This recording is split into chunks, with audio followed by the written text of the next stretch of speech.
क्या खूब कहा है किसी ने, विजेता वह नहीं है जो जीतता है, विजेता वह है जो कभी हार नहीं मानता।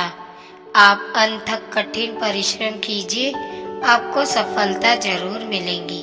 हेलो दोस्तों, मैं हूँ लीना नानकानी। स्वागत है आपका मेरे चैनल पर। सुनाती एक छोटी सी कहानी। एक समय की बात है, प्रतापगढ़ के राजा की कोई संतान नहीं थी, लेकिन राज्य को आगे बढ़ाने के लिए एक उत्तराधिकारी की जरूरत थी। इसलिए राजा ने एक फैसला किया कि वह अपने राज्य से ही किसी एक बच्चे को चुनेगा जो उसका उत्तराधिकारी बनेगा। इस इरादे से राजा ने अपने राज्य के सभी बच्चों को बुलाकर यह घोषणा की कि वह इन बच्चों में से किसी एक को अपना उत्तराधिकारी चुनेगा। उसके बाद राजा ने उन बच्चों को एक एक थैली बंटवा दी और कहा कि आप सब लोगों को जो थैली दी गई है उसमें अलग अलग फूलों का बीज है। हर बच्चे को सिर्फ एक एक बीज ही दिया गया है।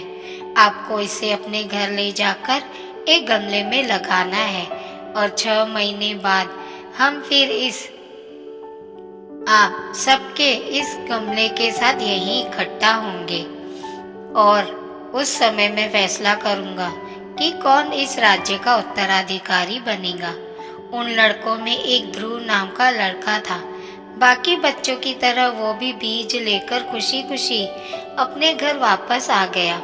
उसी दिन घर जाकर उसने एक गमले में उस बीज को लगा दिया और उसकी अच्छे से देखभाल की।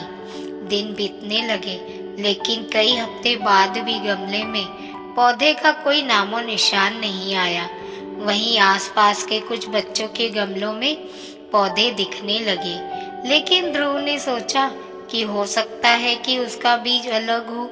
यह सोचकर वह पौधे की देखभाल पूरी लगन के साथ करता रहा, लेकिन लगभग 3 महीने बीत जाने के बाद भी उसका गमला खाली था, जबकि दूसरे बच्चों के गमले में फूल भी खिलने लगे थे।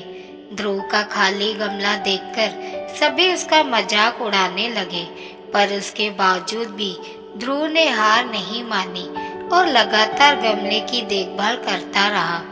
देखते देखते 5 महीने बीत गए। अब ध्रुव चिंतित था, क्योंकि उसके गमले में कुछ नहीं निकला था और अब उस गमले की देखभाल में उसकी रुचि कम हो गई थी।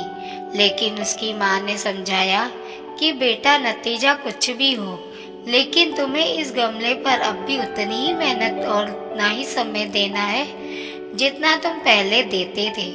फिर भले ही गमले के प्रति तुम्हारी ये मेहनत बेरुखी से भरी हो, क्योंकि ऐसा करने से तुम्हें भी एक तसल्ली होगी कि बेचाह और बेरुचि ही सही, लेकिन तूने उस गमले के लिए आखिरी तक अपनी ड्यूटी और मेहनत दी, बाकी राजा जाने। और फिर अंत में उसकी माँ ने उसे ये भी समझाया कि सोचो, अगर राजा को ये पता चलेगा कि आखिरी में तुमने गमले के प्रति मेहनत और समय देना बंद कर लिया था, तो हो सकता है राजा तुमसे गुस्सा करे। और ध्रुव, माँ की ये सब बातें सुनकर तो कभी राजा के डर को याद कर बेरुखी और बेरुचि ही सही, लेकिन पूरा समय और मेहनत देता रहा और 6 महीने पूरे हो गए। उस दिन तय हुए दिन सभी बच्चों को महल में इकट्ठा किया गया। सभी के गमलों में पौधे थे, बस ध्रुव का गमला खाली था। राजा बच्चों के बीच से होकर और आगे बढ़ने लगे और गमले में लगे सबके पौधों का निरीक्षण करते करते सबके पौधे देखते देखते राजा की नजर ध्रुव के गमले पर पड़ी। राजा ने ध्रुव से पूछा, क्या हुआ, तुम्हारा गमला खाली क्यों है? ध्रुव ने हिचकिचाहट के साथ जवाब दिया, जी मैंने तो इस गमले में पूरे 6 महीने तक अपनी तरफ से पूरी मेहनत की और पूरा समय भी देता रहा, लेकिन इसमें से कुछ भी नहीं निकला।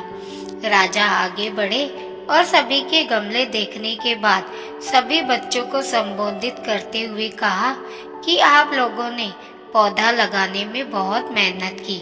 ज्यादातर लोग किसी भी कीमत में राजा बनना चाहते हैं, लेकिन एक लड़का यहाँ खाली हाथ आया जिसका नाम है ध्रुव। राजा ने ध्रुव को अपने पास बुलाया। राजा के इस तरह बुलाने पर ध्रुव को कुछ अजीब लगा। ध्रुव धीरे धीरे राजा के पास पहुंचता है। जैसे ही राजा ध्रुव के उस खाली गमले को उठाकर सभी बच्चों को दिखाता है, सभी हंसने लगे। राजा ने ऊंची आवाज में कहा, शांत हो जाओ। 6 महीने पहले मैंने आप सबको जो एक एक बीज दिए थे वे सब बंजर थे, जो कभी उग नहीं सकते थे। आप चाहे उसकी कितनी भी देख रेख कर ले, उसमें से कुछ भी नहीं उग सकता था।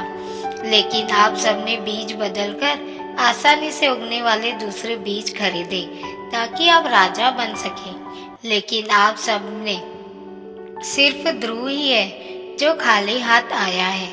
ध्रुव ने मेरे दिए उस बीज पर खूब मेहनत की और जब अंत में उसे लगा कि शायद बीज उगने का कोई चारा नहीं तो बेरुखी से ही सही, उसने पूरे 6 महीनों तक उस गमले में हर रोज अपनी मेहनत और समय दिया।